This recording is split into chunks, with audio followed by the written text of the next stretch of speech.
watching IBC TV News. Public sector broadcasters traditionally invest in high-quality content, but excellence costs money, and just now there's not too much of that about. The likes of NHK and the BBC are under great pressure to cut costs.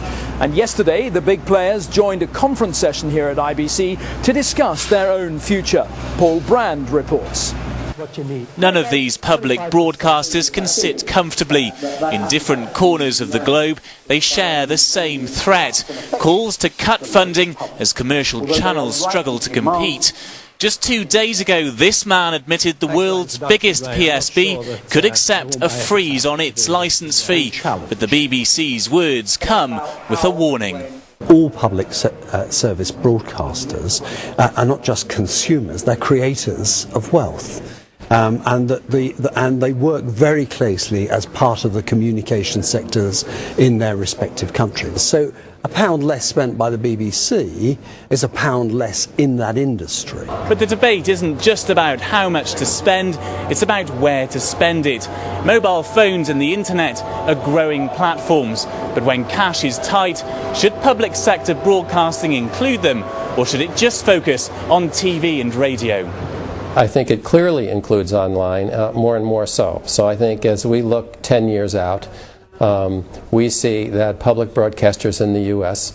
will be what we describe as public media organizations that have a portfolio of distribution platforms that they use. It's new technology that turns natural disasters into television triumphs for NHK in Japan. For them, public broadcasting doesn't just mean reporting on these events, it means pushing forward with new developments like HD and 3D too. Many Japanese commercial broadcasters follow us in such as introducing HD TV, and we have very good relations, and they simply like our approach. Politicians and TV executives will always argue over the right approach, but public broadcasters know it's the view of the audience that really matters. They fund it, and they'll write its future. Well, another of yesterday's conference sessions brought a new face to IBC. The social networking giant Facebook was represented here for the first time. Its European head of strategy says he has 576 friends on the site. But will he make friends here? After all, Facebook is seen by some broadcasters as a threat. 2-3 years ago, people were thinking instead of, now it's an as well as. So if you think about a programme such as the X Factor, the way that they use Facebook during the live TV debates, they get tens of thousands of comments on status updates on Facebook whilst people are watching the TV programme, and that extends that engagement from the TV programme to online and then through the week, and that spreads that to their friends. Trevor Johnson of Facebook. Well, now let's see what's coming up at IBC, starting with today's conference sessions. First up, there's a look and listen at what's new in audio as a panel of experts discusses the latest developments from the labs. That's in rooms 105 to 107. At 10 o'clock in the forum comes the day's keynote speech, and the topic here is funding content. The panel will examine additional revenue streams for programme makers. That'll be followed by a session on content protection, an increasing problem in today's multi-platform world. And the final session in the forum looks at the production cycle of top format shows and how this can be best adapted for different markets and platforms. Back in rooms 105 to 7, there's a two-part session through the afternoon on the latest broadcast technologies.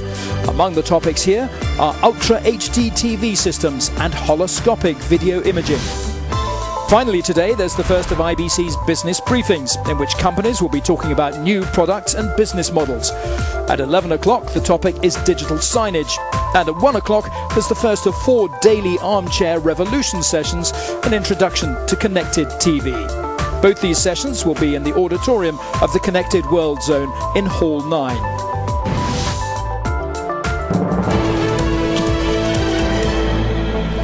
Now, those who were at IBC 2008 may remember a riveting demonstration of super high vision with live pictures beamed in from London. Well, the camera that produced those pictures was huge, but 2 years on, as you might expect, things have moved forward. This is the latest super high vision camera, and it's here at the show. Now, super high vision is being developed by NHK of Japan, and it offers 16 times the resolution of ordinary HD. Well, I'm joined now by Phil White, who's IBC's Director of Technology and Events. Phil, welcome to the beach here, a regular feature at the Rise Centre. How far away are we from seeing super high vision in wider use, do you think? Well, clearly that's going to be a little while coming. I think the most important thing is to look at the developments since NHK were here 2 years ago. Quite remarkable what they've achieved.